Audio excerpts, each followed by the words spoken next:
Welcome to the channel dear students. आज class 10 की book first flight का हमारा जो न्यू सीरीज चल रही है पोएम की, उसमें ये नेक्स्ट पोएम होगी। लास्ट में हमने डिस्कस किया था फायर एंड आइस, इस बार डिस्कस करेंगे डस्ट ऑफ स्नो। आपकी लिटरेरी डिवाइसेस भी रहेंगी इसमें और लाइन टू लाइन एक्सप्लेनेशन। तो चलिए स्टार्ट करते हैं। ओके, मैंने इसके पहले आपको डिस्क्राइब कर दी है फायर एंड आइस। एक्चुअल में जो फर्स्ट पोएम वो आपकी डस्ट ऑफ स्नो ही है, नो प्रॉब्लम। हाँ, तो जो ये पोएम है आपकी, पहले ये देख लेते हैं इसका जिस्ट क्या है। एक्चुअली में जो हम अपने जो हमारे एंसेस्टर्स हैं, जिनसे हम सुनते आए हैं, फोर फादर्स या वीकेंड से जो हमारे पूर्वज हैं, वो सब लोग बोलते हैं कि ये सारी चीज़ें नेगेटिव होती हैं, ऐसा नहीं होना चाहिए। अब सगुन जिसे हम लोग नॉर्मली लिटरली मीनिंग में बोलते हैं, तो इसमें जो पोएट हैं वो एक्चुअली कह रहे हैं कि जिस चीज़ को हम अपशगुन मानते हैं, जिस चीज़ को हम नेगेटिव मानते हैं, वो ज़रूरी नहीं कि वो हमेशा हमारे लिए नेगेटिव रिजल्ट ही प्रोडक्ट करें। बहुत सारी चीज़ें हो जाती हैं जो होती नेगेटिव हैं, लेकिन कभी कभी हमारे लिए वो पॉजिटिवली काम करती हैं। तो इसमें उन्होंने जो एग्जाम्पल लिया है, वो एग्जाम्पल उन्होंने लिया है, एक तो पहली बात तो क्रो का और एक हेमलॉक ट्री का। क्रो को भी हम लोग मानते हैं कि डार्कनेस, ग्लूम इसे सिम्बलाइज करता है, और जो हेमलॉक ट्री है इसे भी नेगेटिव सेंस में लेते हैं, because this is type of you can say कि ग्लूमी और नेगेटिव सेंस या नेगेटिव वेव्स के लिए यूज़ करते हैं हेमलॉक ट्री को। तो कैसे ये किसी भी शख्स के लिए या किस तरीके से ये पॉजिटिवली इफेक्टिव हो सकता है, वो इस पोएम में बता रहे हैं। ठीक, तो चलिए स्टार्ट करते हैं। फर्स्ट लाइन है, the way a crow Shuk down on me the dust of snow from a hemlock tree. कह रहे उस तरीके से, जिस तरीके से, just listen here, the way का मतलब यहाँ पर है कि काम करने का तरीका भी होता है। जरूरी नहीं कि कोई चीज़ अगर बुरी है तो वो हम उसको देख करके ही बुरा मान जाएं। कभी कभी ऐसा होता है कि वो चीज़ हो सकता है कि नेगेटिव सेंस के लिए यूज़ होती है, लेकिन अगर उसका जो काम करने का तरीका है वो हो सकता है हमारे ऊपर पॉजिटिव इफेक्ट डाले। जो तरीका होता है एक्चुअली में तरीके से ही इफेक्टिवनेस होती है। तो कह रहे द वे अ क्रो, वो तरीका जिस तरीके से एक क्रो ने, एक कौवे ने कैसे मेरे ऊपर जो स्नो की जो डस्ट थी, या यू कैन से कि जो स्नो के जो बिल्कुल एकदम स्मॉल पार्टिकल्स होते हैं, उनको हेमलॉक ट्री के ऊपर से मेरे ऊपर गिराया। मतलब जिस टाइम पर वो पोएट उस पेड़ के नीचे था, तो एक क्रो उसके ऊपर बैठा होगा। मे भी हो सकता है कि वो उड़ने वाला हो या बैठा हो, सिंपली वो अपने वेदर को ही, अपना वो फेदर है जो उसके, उसे अपना वो शेक कर रहा हो, कुछ भी कर रहा हो, उसने जिस तरीके से उसे हिलाया हो, तो उसके काम करने की वजह से या उसकी हलचल की वजह से या उसके मूवमेंट की वजह से जो डस्ट ऑफ स्नो थी, यानी कि स्नो की जो छोटे छोटे पार्टिकल्स थे, वो पोएट के ऊपर गिरते हैं। तो कह रहे हैं वो जिस तरीके, अब सपोज दैट मान लो अगर हम स्नो का, अगर उसने, स्नो की बात नहीं हो रही, यहाँ बात हो रही है कि किस तरीके से उसके छोटे छोटे पार्टिकल्स उसके ऊपर गिरे।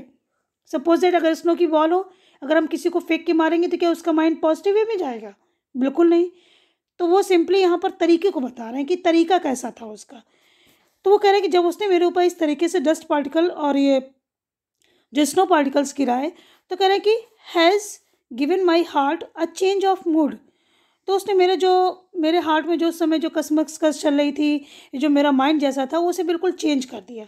एक्चुअली में इस पोएम के जो बैक साइड में जो स्टोरी है वो ये है कि उस दिन जो पोएट थे वो बहुत निराश थे, बहुत डिप्रेस मूड में थे, और वो इस पेड़ के नीचे खड़े थे। जैसे ही उस क्रो ने उस स्नो के पार्टिकल्स को उसके ऊपर गिराया, और जैसे उसके शोल्डर्स में या उसकी बॉडी को टच किया उन स्नो पार्टिकल्स ने, तो उसका जो हार्ट था वो पूरी तरीके से, और उसका जो मूड था वो चेंज हो गया। वो चेंज हुआ पॉजिटिव वे में।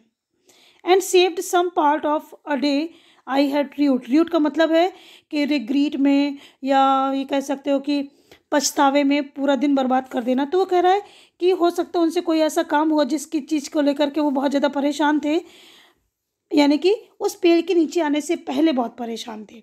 और जैसे वो स्नो के पार्टिकल्स उनके ऊपर गिरते हैं, तो कह रहे हैं कि जैसे उनका मूड चेंज हुआ, तो वो ये कह रहे हैं कि उन्होंने मेरा आधा दिन बर्बाद होने से बचा लिया। उस दिन को भी मैं अपने रिग्रीट में और अपने डिप्रेस मूड में उसे गुजारने वाला था। तो we can say in 2 lines कि जो पोइट हैं वो ये बताना चाहते हैं कि जो नेगेटिव थिंग्स हैं, ज़रूरी नहीं है कि वो आपको हमेशा नेगेटिव वेव्स ही प्रोवाइड करें। और दूसरी चीज़, जिस तरीके से काम किया जाता है, तरीका हमें किस तरीके से इफ़ेक्ट कर सकता है, उन्होंने ये बताया है। तो जैसे क्रो है, क्रो और हेमलॉक ट्री दोनों ही नेगेटिव सेंस को रिप्रेजेंट करते हैं, लेकिन जो क्रो है उसने किस तरीके से जो स्नो पार्टिकल्स हैं उसे हेमलॉक ट्री से उस पोएट के ऊपर गिराया, और गिरने की वजह से जो स्नो पार्टिकल्स थे उन्होंने उनके मूड को चेंज कर दिया, और उसके पहले उनका मूड बहुत ज़्यादा डिप्रेस था और रिग्रेट फील कर रहा था। लेकिन अब वो ये कह रहा है कि जैसे ही वो मेरे ऊपर गिरा तो मेरा जो माइंड है, मूड है, वो पूरी तरीके से चेंज हो गया। अब मैं बहुत पॉजिटिव वे में इस चीज़ को ले रहा हूँ, और जो मेरा आधा दिन बर्बाद हो चुका था और आगे आधा दिन बर्बाद होने वाला था, उस बर्बाद होने वाले दिन को उसने बचा लिया। So simply this is very clear poem. इसमें कुछ इतना ज़्यादा डिफ़िकल्ट नहीं था कि उसे कुछ डबल मीनिंग में हमें समझ में ना आए। तो चलिए इसकी जो राइम स्कीम है फर्स्टली वो देख लेते हैं। We can see here crow me snow tree, so obviously A B and in the second stanza heart mood part rued, no problem. A B ही आपका जो राइम स्कीम है फर्स्ट में ये है, और सेकंड में we can see C D simply हम इसे फॉर्म कर सकते हैं। अब इसके हम जो लिटरेरी डिवाइसेस हैं उन्हें देख लेते हैं। तो firstly we will see alliteration. Alliteration में जो हमारा नेबरिंग वर्ड्स होते हैं उसमें जो स्टार्टिंग होती है वो कंसोनेंट साउंड से होगी और सेम कंसोनेंट साउंड होना चाहिए। As we can see here, just suppose that yes has given my heart, ऐसा कुछ नहीं है कि आपका अगल बगल का ही वर्ड होना चाहिए। We can see here has given my heart, simply एक आपका जंप है यहाँ पर, और has heart. We will see here has is starting with H and heart is also, तो एच साउंड आपका यहाँ पर रिपीट हो रहा है और ये आपका कॉन्सोनेंट साउंड है, यहाँ आपका एलिट्रेशन है। और जो नेक्स्ट है तो we can see in the next example, yes saved some, saved some भी हमारा एग्जाम्पल है एलिट्रेशन का। नेक्स्ट है एजोनेंस, और एजोनेंस मोस्टली हर पोएम में आपको मिलेगा।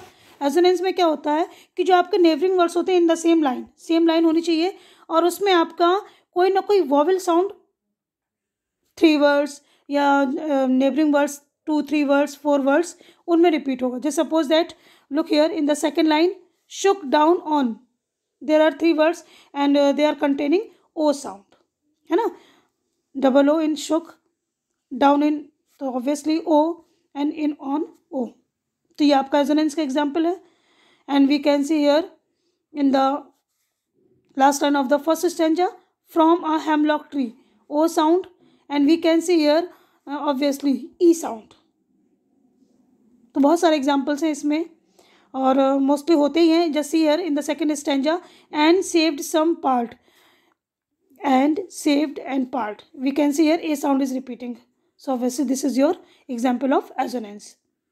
अब बात करें हम एक एंजाइम बैंड की। एंजाइम बैंड में क्या होता है कि हम किसी भी बात को, चाहे वो आपका कोई भी फ्रेज हो या क्लॉज हो, उसमें हम क्या करते हैं विदाउट एनी ब्रेक, आपका जैसे कि सपोज दैट कहीं आपका कॉमा पुट होता है, कहीं फुल स्टॉप होता है, इस तरीके से आपकी ब्रेकिंग होती है हर सेंटेंस में फ्रेज के बाद। But we can see in the whole poem there is no punctuation mark, we can see here there is no punctuation mark in the whole poem. At the last there will be full stop. It means this is your enjambment example. The whole poem is enjambment. Okay, so I think this is completed here. We have completed this poem, and in the next video we will discuss our next poem, I think from the unit 2nd. So thank you so much and keep watching.